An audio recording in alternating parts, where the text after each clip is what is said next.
Hello, and welcome to Read Aloud 3 and to chapter 7 in 2 Samuel. Before I get started reading today, I just had a couple of things to update you with really quickly. And that is that today I ended up uploading the video that I did on Sunday, I think it was, chapter 5.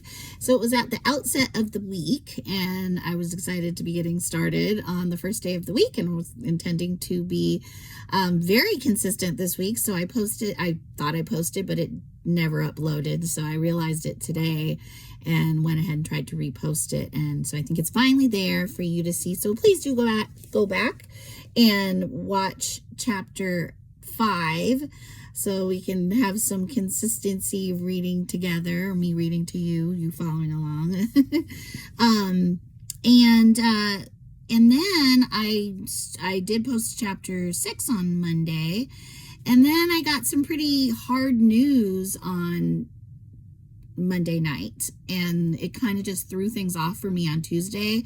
I know I brought my Bible with me. You know how I was saying it's hard sometimes when I don't get my video done in the morning to really get to it as I'm going through my day. So I didn't get it done yesterday.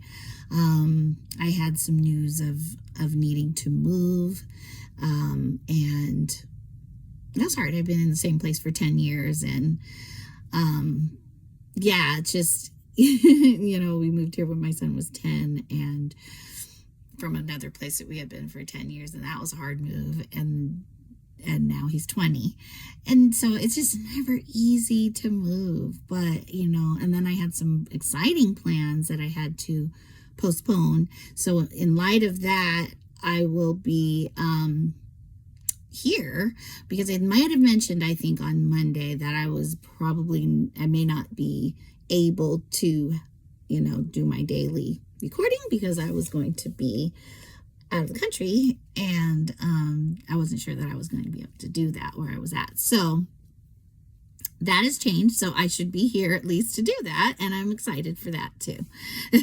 So let's get to it. Chapter 7 of 2 Samuel. And I'm reading out of a different translation just because earlier, like I said, I had to put my Bible in the car, and then I left it there, and I picked up a different translation that I had in the house. And so I normally read out of the NIV, and this Bible is the NLT, and it stands for New Living Translation. Look how thin this Bible is, but it's got it all in there. It's kind of bigger than the Bible that I usually carry around with me. It's thicker, but shorter. Anyway, here we go. This one starts with a subtitle, The Lord's Covenant Promise to David. When King David was settled in his palace and the Lord had given him rest from all the surrounding enemies, the king summoned Nathan the prophet. "Look," David said, "I am living in a beautiful cedar palace. But the ark of God is out there in a tent." Nathan replied to the king, "Go ahead and do whatever you have in mind, for the Lord is with you." But that same night, the Lord said to Nathan, "Go and tell my servant David, this is what the Lord has declared. Are you the one to build a house for me to live in? I have never lived in a house." You can see, sometimes hear like a different tone in different translations, right? I feel like I can hear a little different tone.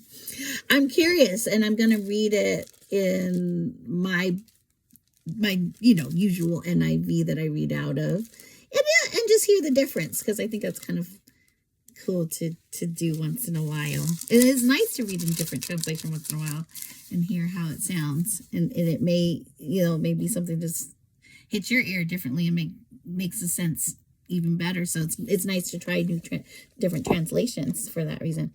So let's see here. It was this part where he goes,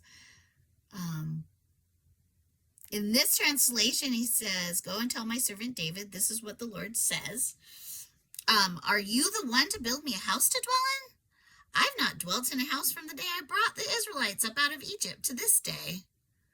I have been moving from place to place with a tent as my dwelling. Okay, now I'm going to go back to this one. Okay, so and he says here, I've never lived in a house from the day I brought the Israelites out of Egypt until this day. I have always moved from one place to another with a tent and a tabernacle as my dwelling. So he brought the word tabernacle in here, and I've heard the word tabernacle actually used as a verb, which is interesting. First of all, he's talking about moving, ironically, and not staying in one place, right? And he's saying this tent dwelling is what enables me to just, move with my people. And I also think it's interesting because I think the Bible uses, I don't know if I should use the word analogy, but he uses the illustration maybe, or the wording at least, when he's talking about Jesus being the head of the church. It's like Jesus is the head of the church, and the church is the body. And he also says that we are, this is a word I keep getting tripped up on. I'm trying to remember. He doesn't use the word tabernacle, but we're the body is the, I'm going to have to let that come to me. And if not, please comment in the comments below if you know what I'm thinking. But it's like that. It's like the temple, right?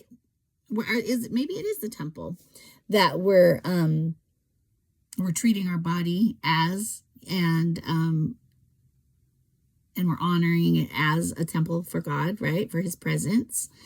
Yeah, that sounds right. I may be trying to think of a different word. And again, if you know what that word is, please comment below. All right. And so then he says, yet no matter where I have gone with the Israelites, I have never once complained to Israel's tribal leaders, the shepherds of my people Israel. I have never asked them, why